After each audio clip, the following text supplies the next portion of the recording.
Syracuse went into Atlanta on a 3-game skid, and it seemed like things could only go up from here. And it got off to a fine start with the Orange taking their first lead in over a month. But Georgia Tech showed why it's the 7th best team in the country pretty quickly. The Yellow Jackets defended home turf in a 41-16 loss for Syracuse. We'll break it all down here on Orange Press Pass, which starts right now.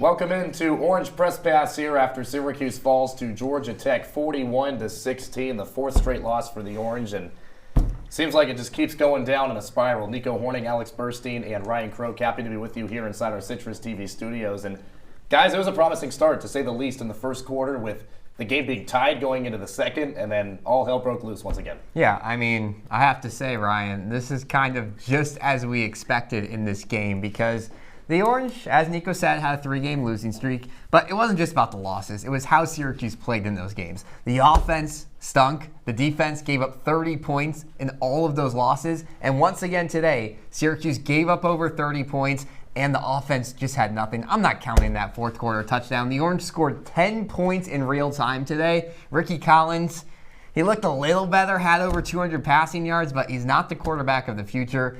And this is just what we expected in the loss. Yeah, I mean, he's not the quarterback of the future. He showed that again today. And the sad thing is, it was probably his best game as a starter. And for Georgia Tech, I mean, they just showed the Orange how to use a dual-threat quarterback. This has been a consistent issue with Ricky Collins. He has not been performing well in the starting role. Had some flashes today, but it really wasn't that great. I mean, Haynes King just schooled him today. 5 total touchdowns for the potential Heisman candidate, nearly 400 yards from scrimmage. Ricky Collins had only 225 passing yards. Haynes King had about just under 400 for the game. Phenomenal stuff from Haynes King. Georgia Tech showed Syracuse how to use this dual-threat quarterback. Well, King can both pass and he can run. Ricky Collins, I'm not sure he can do either that well.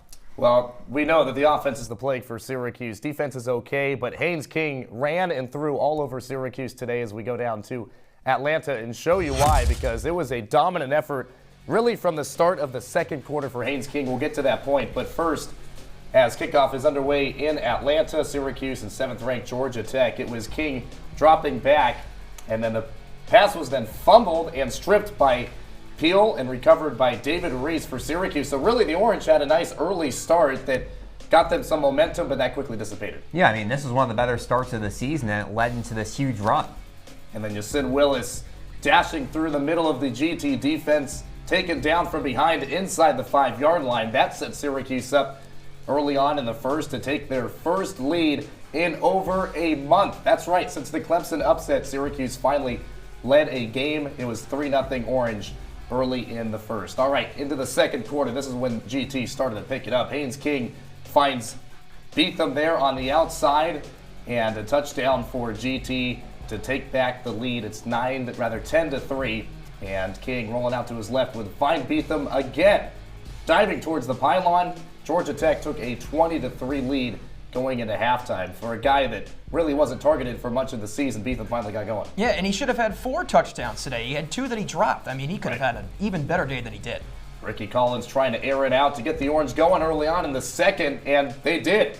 With Jonte Cook catching a 41-yard catch from Collins, Ricky went back to the air, and he found Darrell Gill Jr. taking it all the way to the end zone. Syracuse climbing back in a little bit, 20-9, and you're thinking at this point, Alex, that the Orange might have a little bit in them to propel them for the rest of the second half, but that was not the case. Yeah, I mean, the Orange have good receivers, and it was shown there, but then everything came crashing down the very next drive. Exactly, right there from Patterson for Georgia Tech, and GT extended the lead right when SU's defense needed to come up clutch, and the Yellow Jackets took it the rest of the way. Haynes King there late in the fourth with his 5th touchdown of the game. He had 3 through the air, 2 on the ground, and a final score. Georgia Tech beat Syracuse 41-16, the first 5-0 ACC start in history for Georgia Tech. It was a dominant effort for the Jackets, and they showed once again why they are a top 10 college football team. Yeah, if you remember this graphic from Q's Countdown, which was highlighting last year's game, it was Hayne King and Jamal Haynes who was highlighted. Yes. The same two players were dominant today, and there was a couple other guys for Georgia Tech, but this is just such a diverse team. They're so experienced, and they really know how to score the football. Yeah, and I think the impressive thing for Georgia Tech is this is a team that likes to run the ball and run the ball a lot. And, you know, Syracuse did a really good job in the trenches kind of stopping those runs up the middle. But GT adjusted, and they found a lot of success on the rollouts and on the runs to the outside. They did a great job there. 4 straight losses for Syracuse, and it just seems like things are bleak at this point, especially with the upcoming schedule. We said that before today's game as well, but another one of those days for the Orange. Well, someone who was there was Andrew Della Piana in Atlanta as we bring him in here to Orange Press Pass. And Andrew, it was a fine start for Syracuse right off the bat, and for the Orange, it was just another offensive problem. What is the issue with Ricky Collins and the offense in the inability to march down the field? Well, Nico, I think I'd boil it down to maybe the offense not struggling so much, but a lack of taking care of opportunities. That was the real big difference for me in this one, where Syracuse, 3 trips to the red zone, 9 points. Georgia Tech, on the other hand, 27 points when they got in the red zone. Look, you think about that first drive where Yasin Willis, 41 yards down the 1-yard line. Dan Villari false start, predetermined issues by the Syracuse offensive line to push them back. They only have to settle for 3 points, and I think that's where the biggest issue came in, is where Syracuse, they were moving the ball pretty solid in this game, I would say, but not taking care of the chances when Georgia Tech would give them. That's only why they had 16 points on the board tonight. Andrew, I think one positive from this game for Ricky Collins, believe it or not, was his rushing, 41 yards, which was the most we've seen out of him in a little bit. Is there a path forward for Ricky's success running the football? Well, this run game is interesting, Alex. I know we talked about it before on Q's Countdown, our pregame show, that Yasin Willis had to be the one to kind of exercise the offense on this one. He was, again, solid today. 10 carries, 76 yards with that big one coming, as I mentioned, along with Nico's question of 41 yards. But that ground game still has to be an important part. I like the way Ricky Collins utilized his legs a little bit more today, where he wasn't looking to just fire it willy-nilly all over the football field. He was utilizing his legs, trying to make something out of nothing. So I think that component looks a little bit better, but I still think this team needs to establish a better run game, especially in a facet of a game where where Georgia Tech came in this one as the worst rushing defense in the ACC, and that's a part Syracuse really could have taken advantage of, but really didn't do so in this loss. Hey, Andrew, thank you so much for joining us again down from Atlanta. Did the defense look different this week with Dr. Blitz in the fold? They brought him in recently. How'd they look today? Yeah, Dr. Blitz, Don Brown, whatever you want to call him, he's got to figure out this defense right now. 41 points from Georgia Tech. Look, this is one of the better offenses Syracuse is going to see all season long, but Haynes King was absolutely phenomenal in this game. 5 touchdowns, nearly 400 all-purpose yards. He was really doing whatever he wanted against the Syracuse defense. The part that impressed me most, though, of King was the RPO offense. He was running that to perfection. So many fakes to the left and the right, guys wide open down the middle of the field. And I think that's really where the problem started for Syracuse, is not containing the quarterback early. Look, you knew King was going to be a quarterback that likes to throw, likes to run. They really didn't commit to either one of those parts of the game today for King, and that's a big reason why Georgia Tech 41 points against the Syracuse defense today, and Coach Don Brown. Thanks, Andrew, for joining us here today on Orange Press Pass. Safe travels back to Syracuse and enjoy the rest of the night. All right, that was Andrew Della Piana joining us down there in the ATL. And when you talk about Haynes King, it was one of the guys that just continued to show why he's a Heisman contender. All right, when we return, we'll glance over some other scores on the Hill, around the country, and a ton more coming up about this loss for Syracuse. Don't go anywhere.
All right, we're back here on Orange Press Pass. Syracuse football drops its 4th straight game. Nico Horning, Alex Burstein, and Ryan Croak here with you inside our CitrusTV studios. And before we get into much more of the football game, there are plenty of more games going on around the hill, both home and away for Syracuse, particularly women's hockey, which beat RIT. That's now a 4-game win streak for Syracuse. And then volleyball dropped 3-0 last night. Men's basketball kicks off tonight. If you're a football fan, you're probably more excited about basketball season finally starting. Yeah, I mean, an exhibition game, that should be an easy win. I think Syracuse fans will take any win they can right now, but at least some wins out of some other teams on the campus. Women's ice hockey looking good to start off the season. Field hockey got a big win.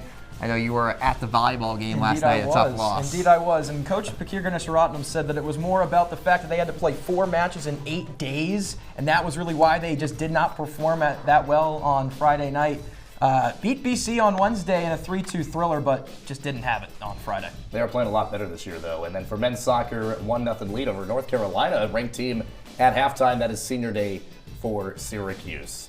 Around the NCAA, well, there's some more football games going on here today. Virginia, North Carolina, a close one, but UVA held off Bill Belichick's team, still winless coming into Syracuse next week. Yeah, I'm not sure Syracuse fans are too happy looking at that one. A top 20 Virginia team only won by 1 point against UNC, and if you were watching that one, the Tar Heels were 1 inch away from converting a 2-point conversion, which would have given them the overtime win. So North Carolina looking a little more dangerous ahead of their matchup with Syracuse next week. That bar is so unbelievably low. I wouldn't be all that concerned if you're a Syracuse fan. So true. Went from a game of hype is now just a game of 2 teams that keep losing. So we'll see how that one transpires next Saturday night, or maybe it's Friday, whatever Halloween night is in the Dome for Syracuse. So as far as back to the Syracuse and Georgia Tech game, really the nice part of what Syracuse did was they came out of each half firing on all cylinders, especially the offense. Collins had a nice drive in the first half. He had a nice drive to start the second half. And that was something that Syracuse could take offensively into the next few games, but their offense just sort of stalled out after that. Well, the hope is that that happens and then you can take it into the next couple of drives, but that's not what happened for Syracuse. You start off with that first drive, you have the huge run by Yasmin Willis to get you within the 5. What happens? You settle with the field goal, and then in the second half, it was another great start. I mean, that's one of the best drives we've seen all season out of Ricky Collins. 2 huge passes to Jonte Cook and Daryl Gill.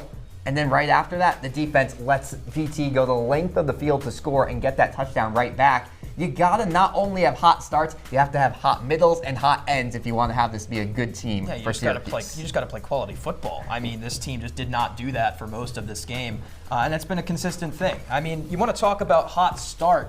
You could argue it was a cold start for Georgia Tech rather than a hot start for Syracuse, particularly that opening drive in the first half. You see here, 3 points in that opening drive on a field goal. They got the ball down at the 1-yard line off a 40-plus yard run by Yasmin Willis. 2 penalties and a sack brought them all the way back outside the 10, and they had to kick a field goal. Hot start or offensive ineptitude inside the 5-yard line. I don't know if Syracuse got complacent after having a game tied after the first quarter, but whatever it was, they seemed to forget that they were playing the number 7 team in the nation, and when you're playing the number 7 team in the nation, they're not going to score just 3 points. You have to keep your pedal on the metal. Well, and if you're Fran Brown, you're telling your squad, all right, we got to start out fast today to have a chance, but you got to play a sustained 60 minutes as well, and they did not do that, especially on the offensive end, which, by the way, the differences between Syracuse and Georgia Tech offensively is night and day, especially when you have Haynes King, who is as versatile as a quarterback as he is Alex. Yeah, and we talked about this before the game, but this is a Georgia Tech team that has a ton of experience. A lot of guys who were part of the offense last year are still on the team this year. Syracuse, it's the complete opposite. The guys who performed against the Yellow Jackets last year are not with the team anymore, and because of that, that's why these numbers are on your screen right now.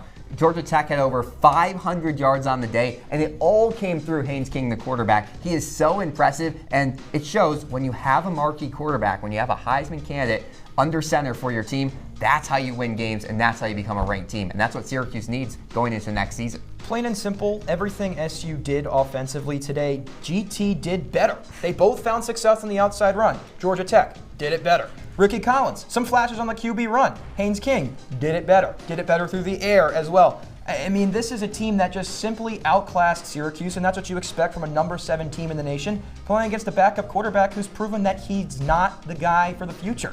This is what you see out of a top 10 team in the nation. They proved why they are one today. I mean, Haynes King as well has been playing college football since 2020 as well. This guy's experienced, and he's got that offense dialed in, which the balance of that offense is remarkable. We just showed you the numbers on the yards through the air and the yards on the ground. That's what really makes up this Yellow Jackets offense, and one of the reasons why they are a top college football team. Well, and it once again goes through Haynes King because there was 5 touchdowns today. He was a part of every single one of them, ran in 2 scores and passed the other 3. And when you have a quarterback like that, it allows you to balance out your offense. Because what is Haynes King going to do? Is he going to hand it off? Is it going to be play action? Is he running it, throwing it? The Syracuse defense had no idea. They probably scouted well, but they still could not tell what Haynes King was doing. And because of that, the offense was so good for Georgia Tech today. Yeah, and Syracuse's defense has just been awful all season long. One of the bottom total defenses in the Power 4. And you see Haynes King's numbers here compared from this season in general to today's game.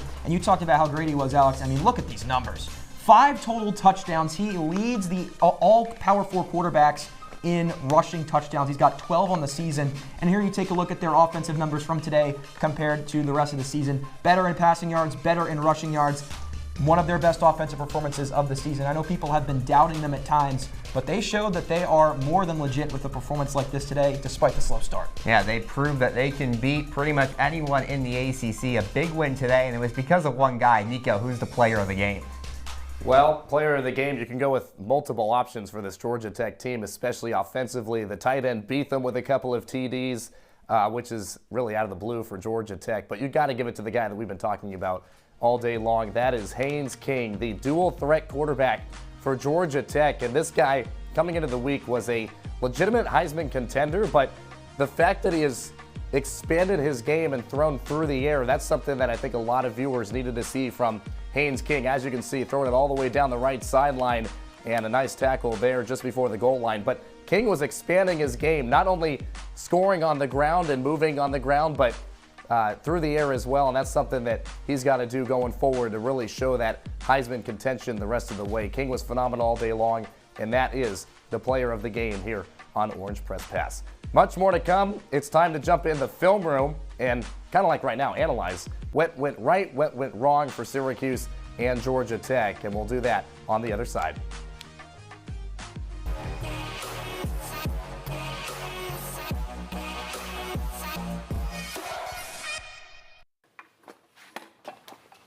Did you hear about the pony with a sore throat? He was a little horse.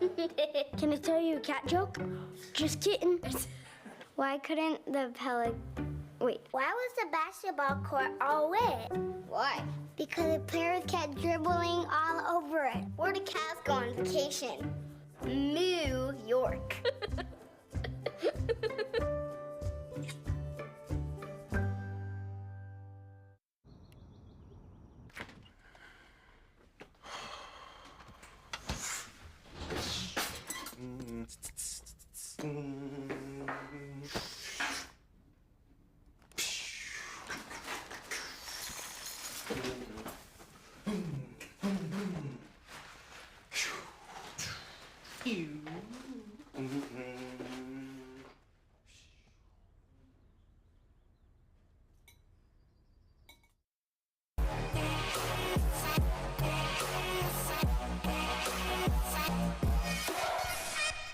Back on Orange Press Pass, we can sit here and look at stats all day long in the Syracuse loss to Georgia Tech, 41-16 your final score. But let's dive into a little scouting session and get to the film room where Alex and Ryan break down some key plays from today.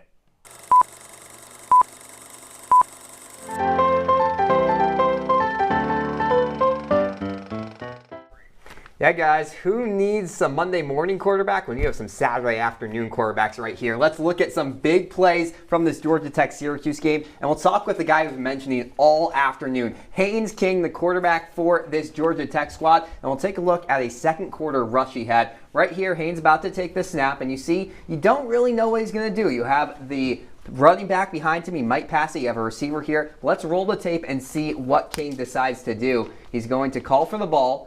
He gets a bad pass, and we'll pause it right here. Dennis Jacquez Jr. is staring at him. What's going to happen on this play? Well, your first thought probably, okay, it's a sack. Maybe he'll throw it away. Let's roll the tape and see what Haynes King is able to do. He keeps on running down the right sideline. We'll pause it again here. Tion Wilson Jr. gets caught lacking. He's running out of bounds. Haynes King still inbounds. He has the first down, and we'll roll out the rest of the play right here. He gets the first down. Incredible rushing from the quarterback. Here's another angle. We'll pause it right here. And you can see as the play develops, this was originally meant to be a passing play because of where Haynes behind him, the running back, went. Because of that, what is Haynes going to do? Is he going to be able to think on his feet and get a playoff? That's exactly what it does. We'll roll the tape, is able to get around Jacquez here with that pure natural speed and runs for the first down. That's one of the more impressive plays you saw all afternoon. Even when he had 5 touchdowns, a non-scoring play really took over for Georgia Tech. Yeah, I mean, you talked about a guy on Syracuse's defense who got caught lacking. How about the entire Georgia Tech defense that got caught lacking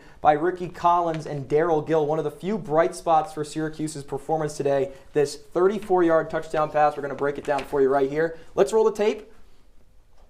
We're going to pause it right here. So, Ricky Collins is about to fake the handoff to Yasin Willis. Look at these 3 Georgia linebackers. They're all collapsing to the line of scrimmage. Ricky Collins sees this. They're going to leave the entire second level over here wide open. So, let's roll it again. Now, Collins is going to get a quick pass off to Daryl Gill. The safety here is going to go to make a tackle. He's going to miss, take out his own teammate there. Gill's got a wide open lane to the end zone. One of the few bright spots for SU's play today, and one of the few bright spots of Ricky Collins' career. We'll take a look at it again. Again, tackle is his own teammate here on the defensive play, Daryl Gill. And what a read by Ricky Collins, getting the ball out quickly, reading the defense, seeing what they're giving him, exposing that weakness in the second level, and exposing it for a Syracuse touchdown. And it's hard to see plays like this when you're a Syracuse fan because where is that the other 60 minutes of the game? Ricky Collins, he was an LSU recruit. He knows how to find his receivers, and this is a really talented receiving core for Syracuse. I mean, you have Jonte Click, you have Daryl Gill, you have guys who can catch the football. It just doesn't happen for most of the game. Yeah, I mean, he's really struggled passing the ball this season. That's been a consistent issue. Had one of his brighter days today, but I think we need to start seeing a little bit more on the run game from him. That's something that I think could unlock his skill set, not only as a runner, but as a thrower. Maybe show that he's a dual threat quarterback. Haynes King already, we know what he can do on the roll out of the pocket. We talked about your play right there. It was a phenomenal run. Maybe we see more of that out of Ricky Collins. Maybe he can sort of play more like a Haynes King. Well, there were some big plays behind us, but there was one turning point, and for that, let's go to Nico Horney. Well, the funny thing is, the turning point in this contest came fairly early on, but you really didn't think there'd be a turning point in this game because of the differentials of scoring that these teams probably would have had. But Syracuse took its first lead in over a month, and then it was Haynes King throwing it to Josh Beetham there in the second quarter for a touchdown, his first for Beetham of the season, and it made it 10-3 Georgia Tech over Syracuse in the second. GT kind of opened it up the rest of the way with that play, but again, guys, a great offensive day from Georgia Tech, and we'll see if they can do that going forward. All right, coming up, we'll give our last thoughts on the game down in the ATL and preview what's ahead for Syracuse football.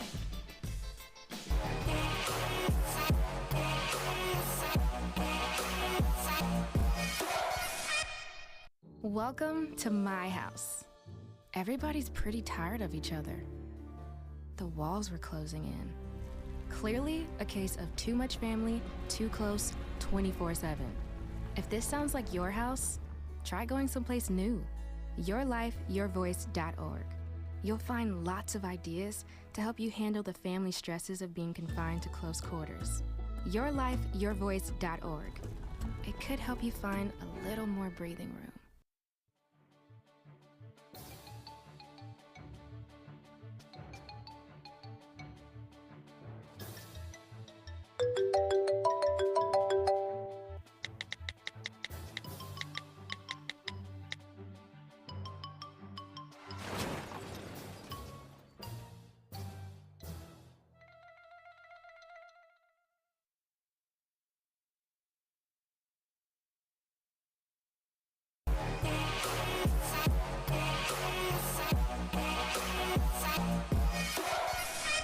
Orange Press Pass rolls along here inside our Citrus TV studios. Nico Horning Alex Burstein and Ryan Croak here with you, and Syracuse falls to Georgia Tech 41-16, the fourth straight loss for Syracuse. Not much going right. And as far as the predictions that some of the Cuse Countdown hosts had today, including Alex and I, there it is. I like Alex, how that a looks. very, very good prediction there, and all three of us doing pretty well. Yeah, I mean, our entire Cuse Countdown crew atop the standings.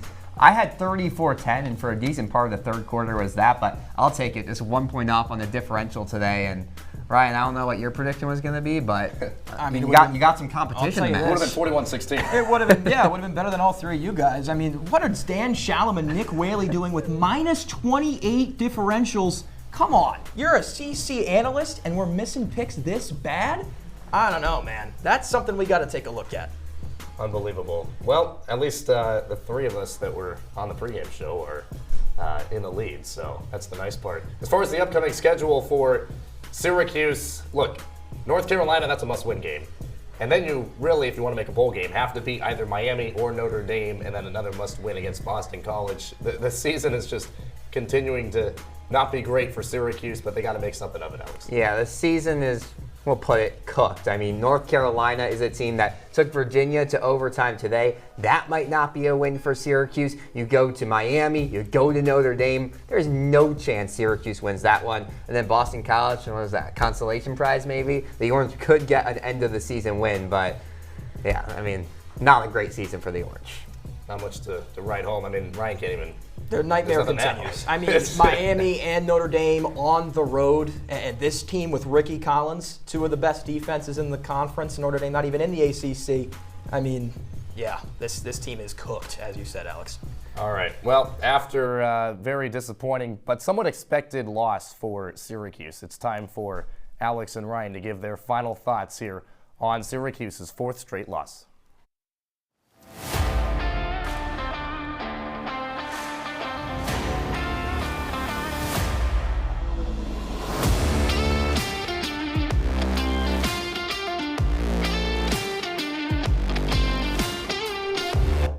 Well, Nico, it's almost the scariest time of the year, Halloween. But the Syracuse football offense has looked scared since last month.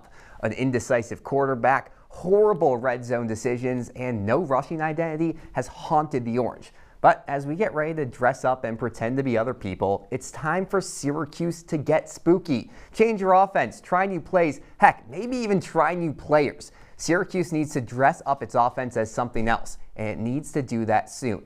The Orange play on Halloween, and if something doesn't change soon, the ghost of Bill Belichick, well, they may haunt SU too. Yeah, today's game reminded me of an episode of The West Wing, a show written by Syracuse alum Aaron Sorkin. The show follows the fictional presidential administration of one Josiah Bartlett. In the episode, I'm thinking of the White House staff is in a rut.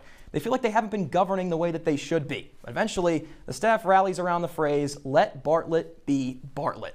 With that in mind, the message I have for Fran Brown, it's pretty simple. Let Ricky be Ricky. Ricky Collins is not a pass-first quarterback. He showed you today that he can make plays with his legs. Multiple first down scrambles, success on designed runs. This offense is broken. You haven't scored 20 points since Ricky Collins became the starter. Giving him free rein to run the ball will change that. So, Fran, it's time to let Ricky be Ricky. Well, the next time Ricky can possibly be himself, or maybe run the ball a little bit more, will be against North Carolina on Halloween coming up here this weekend. And there it is. A couple of teams that have lost 5 games, and we'll see if Bill Belichick's team prevails or if Fran Brown can finally break a 4-game win streak. Yeah, losing streak, I beg your pardon. I can't think of anywhere better to close out your Halloween than watching it right here on CitrusTV. This is a North Carolina team that really, really has underperformed this season, but so has Syracuse. I mean, injuries have hurt both teams. They both have coaches who are new to the college football reign. I mean, I'm not sure you can compare Fran Brown and Bill Belichick, but they're both adjusting to this college football landscape in the ACC, and I mean, these two teams have been fairly similar this season in a lot of statistical categories. It could end up being a pretty good game at the Dome. Yeah, this team, you might as well call the Dome a haunted house. Two of the worst quarterbacks in the Power Four in Gio Lopez and Ricky Collins. Going to be a rough game for fans of quality football. That'll be a midnight show on Saturday, technically. So go trick or treat and then come and join us on Orange Press Pass. All right, that does it today. Syracuse loses to Georgia Tech 41-16. With our producer, Gabe Perrin, Ryan Croak, Alex Burstein, I'm Nico Horning, and my little sister Antoinette saying good night from Citrus TV.